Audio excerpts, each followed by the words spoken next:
seed here is the beginning of your whole orchard. Well, what we're doing here now is we're planting the seed for the nursery. After we get the seed in the ground, then I have a tractor that goes and straddles the rows and has some furrowing shovels on each side that covers the seed. We try to get the seed covered maybe 4 inches underground. When the ground warms up in March and April, that's when they start sprouting. The trees are grown for 1 year, and by November they can be budded or they can be grafted the following spring. Grafting is basically the cutting of a scion, which is the stock wood, the variety, and placing it on the rootstock. It can be done by a number of different methods. This happens to be a whip graft. It is a diagonal cut, and then a notch is placed in the wood, and it is put together. It is sealed up with masking tape, and then a rubber compound called yellow cap, and then we paint the graft white to protect it from the sunlight. The optimum time to graft is just at the initiation of sap flow. You don't want to wait too long because you'll have too much sap. You can see it on this side, especially in the sunlight. This is a perfectly healed graft union.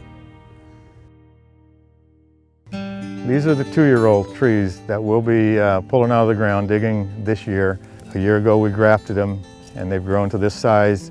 Now we'll be taking all the stakes out, the wire out, the posts, and bringing the digger in and pulling them out of the ground, cut the roots.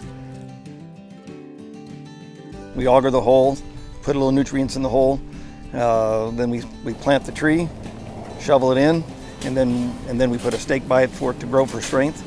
And then we put a little cover over the end of the tree, and that helps it from sunburning.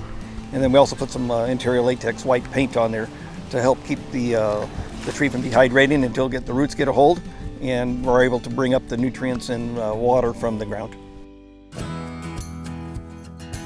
We're pruning our young walnut orchard. Tend to wait till late in the winter, allow the buds to enlarge on the young trees. We like to select a bud that directs growth in an appropriate place to fill the canopy so that 5 years from now we've got a tree that's going to produce hopefully 6,000 plus pounds of California walnuts to the acre.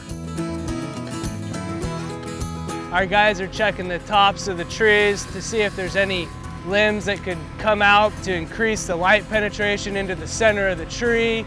We're looking for any limbs that might have got too much new growth on them and could get too heavy and bear too many walnuts this season. And so we need to thin that wood out to ensure that we don't get any large limb breakage. Typically, the closer a walnut is produced to sunlight, the better quality the kernel will be.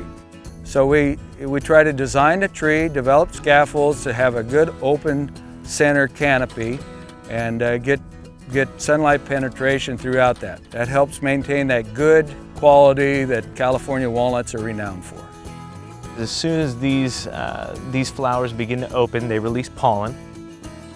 The pistillate opens on the edge of these little nutlets here and allows for pollen to enter and fertilize the ovaries, in which the actual kernel begins to form.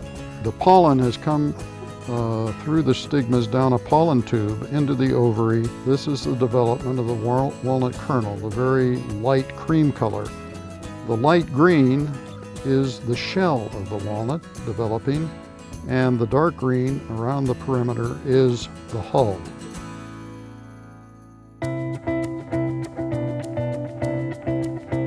It's now June 11th, and what I would normally do this time of year is I would test the walnuts for maturity. And what we do to test for maturity is we find a point in the middle and we pull the knife blade through to my thumb.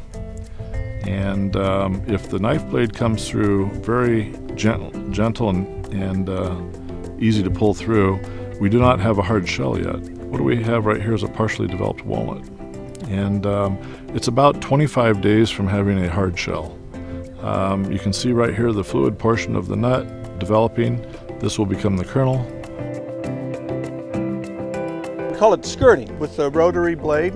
What we're trying to accomplish with this, we're going to remove some of the walnuts right now to lighten the load of the tree. If we kept the tree with the crop load it has now existing, we'd probably lose structural limbs, and that wouldn't be good for the longevity of the tree. It's better to lose a little bit than a whole bunch for the long term.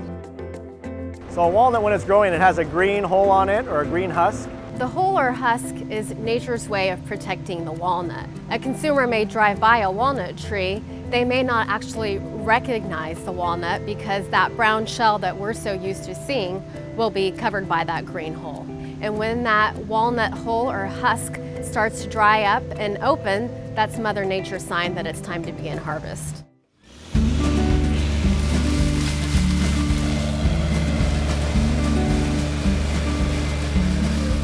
So the nuts are mechanically shaken from the trees.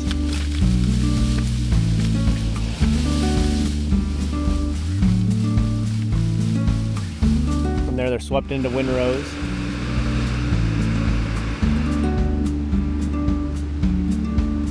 And then mechanically picked up from the orchard floor.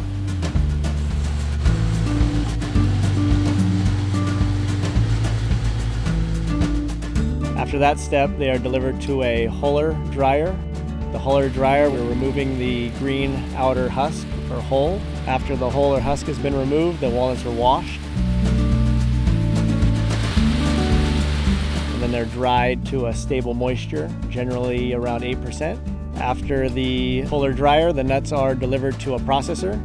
Once the processor has received them, the nuts can be determined to go two different ways, as an in-shell route or as a shelling route.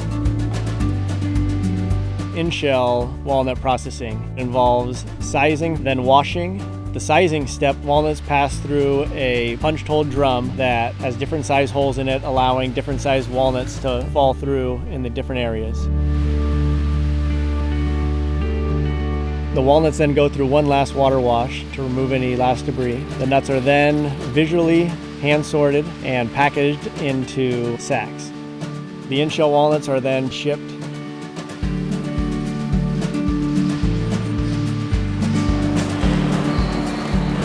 If the walnuts are determined to be shelled, the walnuts are sized, then cracked.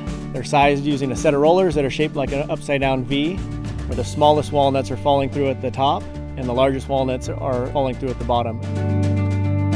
Walnut cracking traditionally has been done with a mechanically cylinderized machine, which is basically an outer cylinder that's fixed with an inner cylinder that is rotating. And as the nuts fall through, we're trying to be as gentle as possible. And we just want to crack that outer shell off so that we're not damaging the kernels or breaking them into smaller pieces than they have to be. So after the walnut's shelled, the kernels are sized using a set of shaker decks and sized punch holes.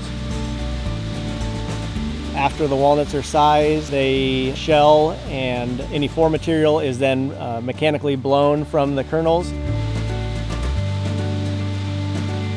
The nuts are then categorized into sizes such as halves and pieces, large pieces, medium pieces, all the way down to a small nugget, generally used as a topping piece. And finally, we visually inspect the product by hand sorting. The walnuts are now ready to be packaged and shipped from California to consumers worldwide.